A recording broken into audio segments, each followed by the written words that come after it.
Good morning, everyone, and welcome to Practical Bitachon in 2022. This is probably one of the last ones in 2022, and then we'll have to change this to 2023. Really excited for everyone to be joining. And this has just been, again, a class that's 15 minutes.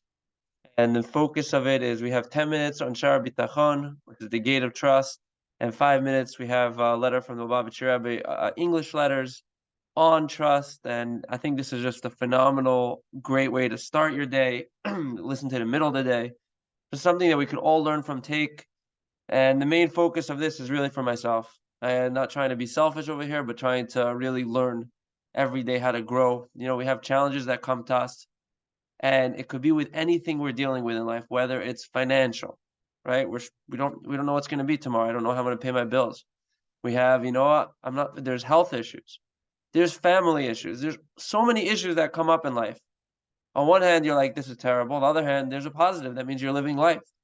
The second they say that someone that's under, someone that passes away, they're stopping to live life. They're not around anymore.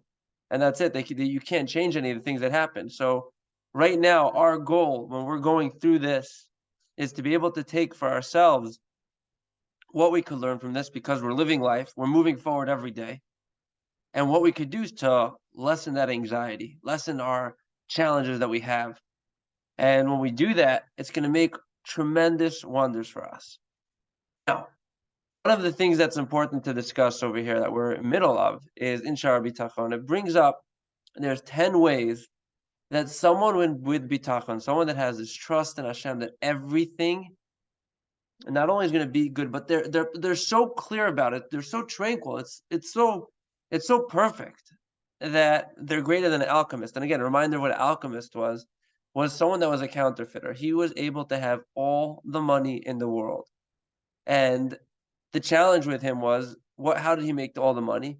He was able to take silver and gold and be able to literally just, with the tools that he had, be able to change it over. He was able to take different materials and change that into silver and gold. So ultimately for him, he had all the money in the world. He could buy whatever he wants. So we're going through different things about it. And one of the things we're up to is number 6, where that an alchemist is not protected from disease and sickness. Think about this. You could have all the money in the world, but the real challenge that comes right now is that, someone's health, they don't have health, and they don't take care of themselves, and all these other health challenges. You can have all the money out there, but it doesn't make a difference. You're still struggling. You're still not going to be as calm as someone that says, no, I have everything I need. I know Hashem's taking care of me. So we're going to go jump into that. And I really brought this up I was just yesterday just thinking about, I was speaking to my son. There's a magazine that comes out for kids called The Circle, and they were talking about the richest billionaires in the world. And Elon Musk was known right now as the richest man in the world. And these are things that we're going to go through, of how even someone that like Elon Musk, again, he has his own challenges, plenty of them. But how someone that has all the money, think of a guy like him, practical, how you have an advantage over him. He could buy whatever he wants. And it was one of the things that I read in this magazine for kids there was a billionaire that once bought a casino. Why? Because he was annoyed with the light there was a light from the sign on a casino, so he bought out a whole casino. So people that have a lot of money, they could do whatever they want technically. But here we have someone that has bitachon, is greater than an alchemist. He's calmer than him. He has no worries. So let's jump in right now. So the 6th manner in which a person who has bitachon is superior to the alchemist is the alchemist is not protected from sickness and disease, which disturb his contentment with wealth and prevent him from deriving benefit from his possessions. Similarly, this stop the alchemist from enjoying the wealth that is amassed as a result of his toil. So someone that could have all the money in the world, but if they're sick, they have nothing. They have nothing. So this is something, again, you could have billions. It doesn't help. But someone, again, it says here, conversely, a person who trusts in Hashem is protected from disease and sickness. And just think about that for a second. A person that has bitachon is greater than a guy, because again, you can't run away from the disease. You saw people pass away. There's no, you can go every person out there. There's always a challenge that they're going to get sick. You can have all the money in the world. Maybe it will help that you can have more doctors. You have this. It doesn't help. You still, there's still the disease and sickness could come after a person. So then it says over here, except for a disease and sickness that is a subject to as a means of atonement or to increase his reward in the next world. So sometimes people that have bitachon, they have everything, right? Because again, they're calm, they're tranquil, they're able to say, no, Hashem's taking care of me. And why are they getting? Why are they having the challenge of their getting sick? Is to forgive them for something that what's it called? That they did a sin or something like that. And this is just a cleansing. So then, in the world to come, when they come there, they'll have the most beautiful. They'll be even closer. They're gonna have that. They got the punishment over here, and then for when the world come, they're good. Now the other reason is, or to increase his reward in the next world. And the one thing that's interesting about this, I tried to like bring it down to a practical level for us. And the way that I thought of it was thinking of a person in the army. Again, that's a lot of people we're dealing with, and a lot of people that are watching this were soldiers. Take a second and think, what was it like? You're doing tiranut, you're going through basic training, advanced training, and they're pushing you, they're making you go through all these hard things. They're going through these crazy things, and you're like, why am I going through this? This doesn't make any sense. What's the point of it? Because at the end of the day, where is it going to take you? It's going to take you to be an incredible soldier. And I think of it more even because, again, however much you're in the regular units out there, but again, think of someone in special forces. They're going through grueling training. The Navy SEALs, they're going through the most incredible, tough training. You're going to Shayet, Shayet Matkal. You're going crazy training for what? Because at the end, the reward is going to be so much greater. It's challenging right now. It's hard. Don't get me wrong. When I used to see some of the guys, there was a guy that was training in Shayet that his hands were totally had holes in it from the amount of pull-ups that I had to do. They just kept on just destroying him. But what was the reward? That didn't even bother them. They didn't even think about it like that. Was it hard at the time? Because their goal was something so much greater. So if we take that for ourselves and we realize that, think of that soldier, where are you going to get to after? You're going to be the person that's able to go on incredible missions, be able to get closer to Hashem, be able to get so much greater reward. You know what? I bet you for the people that are on that level, they don't even see it as a challenge. They know that this is part of what they're dealing with. So, as it says in the pasuk over here, I'm just going to move this up. Now you shall become tired and weary, and young men shall stumble. And then in the following pasuk it says, "But those who put their hope in Hashem shall renew their vigor." And it says in another pasuk, "For the arms of the wicked shall be broken, but the Hashem supports the righteous." And what's the point of these pasukim? It says right here, which is really nice. These pasukim are quoted, these verses are quoted as a proof that while even the young and strong people could become weak from illness and the like, the righteous and those who rely on Hashem remain strong. It's something that's fascinating for us to realize. Just if we could just take ourselves out of the situation.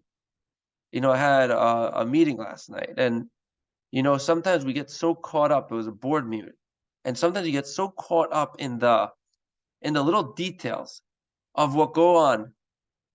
And the point is really you want to take a look above. You don't want to work in the business. You want to work on the business. You don't want to be in the problem. You want to work on the problem. And so someone says, okay, going through the challenges, but for them, it's not even a challenge. It's like, I know this is just to help me get stronger. And I could live it myself. I'm telling you this for myself. When there are times that I was financially really struggling, I say, Hashem's not doing this for me because I'm a bad person. It's because it helps me connect closer to Hashem. It helps me be able to realize, wait, what could I do to be able to make it better? And you know what? It's helping me. As we talked about before, Hashem's holding my hand the whole way through. He's taking care of me. He's a father that loves his child, stopping him from running in the street when a car is coming. And he's doing it, and what's going to happen? Because that's going to help us grow up to realize we're going to have sense of checking for cars before we run into the street. This is going to help us be able to be better, and it's going to help us grow. And when we have that type of headspace, everything changes. So we're going to continue over here a little more. The seventh manner in which a person who has bitachon is superior to the alchemist, there are possibility that the alchemist will not be able to use his gold and silver to obtain his food because he might not be accessible in the city at certain times. As it says in Yecheskel, this was what happened when there was in Jerusalem, but there was a famine that was going on. And people that had all the money in the world, they threw their money because it was worthless. Money didn't mean anything because they couldn't buy them food. They didn't have food. And so it says here, they will cast their silver into the streets. Similarly, it says in Safania that neither their silver nor their gold will be able to save them. Having wealth does not guarantee that a man has food. There might not be any food available for purchase. Conversely, a person who trusts in Hashem will not lack food at any time or place until the end of his days. As it says in famine, he redeemed you from death, right? He took care of you. And it says, and Hashem shall be my shepherd. I shall not lack. I have everything. Similarly, it says they will not be ashamed in time of calamity. And in days of famine, they will be satisfied that they know Hashem's taking care of them. Guys, it's just for us to wake up and realize, for everyone out here, the girls, the guys, that this is massive. Just, it doesn't make, you can have all the money in the world, but it doesn't save you from challenges. But if you have bitachon, you know that Hashem's taking care of you, you got everything. So today, we're going to go on to a letter written to Mr. Nathan Vogel, and it's from the 2nd of Nisan 5729. So Rabbi N. Sudak, which is the rabbi, has informed me, greetings and blessings. Rabbi N. Sudak has informed me of the loss which has been sustained by the business enterprise, the earnings of which you were earmarked for Lubavitch House activities, and that this unfortunate occurrence has considerably upset you. Obviously, he planned on pledging to give money towards this institution, and he lost money in his business, so now he's now all of a sudden he couldn't be able to give, I guess, towards his pledge that he had. While such a reaction is quite understandable that he's upset, it is necessary not to lose sight of the real Torah perspective, for in a case of every occurrence in every matter, the Torah contains an answer and a definite view. Indeed, it has often been emphasized that the Torah is eternal, and not only in regard to the mitzvahs, but also in regard to the various narratives in the Torah. So it's going to talk about the Torah, so a really important part that we shouldn't forget. And while the events and episodes mentioned in the Torah were connected with certain persons at a certain time and place, nevertheless, nevertheless, their message is eternal and valid for all times and all places, with particular relevance also to each and every one of us individually. I have in mind the earliest trials and tests which the first Jew, our father Abraham, had to undergo at a time when he was one and only in his generation. As it's written, one was Avram. When Hashem said to Avram, Lech lecha, he said to him, go out of your house, right? Leave his land, his birthplace, and his father's house. He had to leave everything. Hashem told him to leave everything he had. It was very difficult for him to do so, even to separate himself from one of the three attachments, which was to leave his land. Not to mention all three together, which was to leave his land, to leave his birthplace, and to his father's house, which you have everything there. Then Avram was told to go to an unknown to him a land, Canaan. Later became Eretz Yisrael, where he was promised to become great and a source of blessing for all. Yet no sooner did he arrive there than a famine broke out, and that particular land was with such severity that he had to leave at once and go to Egypt. So he went to this other land, and all of a sudden there was a famine. He was told to go somewhere, and as he got there, all of a sudden, boom, there's a famine that breaks out, and he has to go now down to Egypt.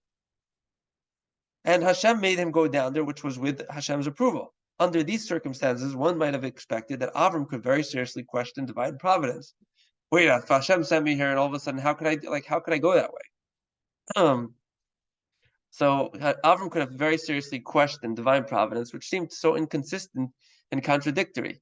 All the more so, in view of what is written in Pirkei de Rabbi Elazar, that the famine affected only the land of Canaan, where Avram was, and did not extend to any other land, which was clearly intended to test Avram. Hashem made it.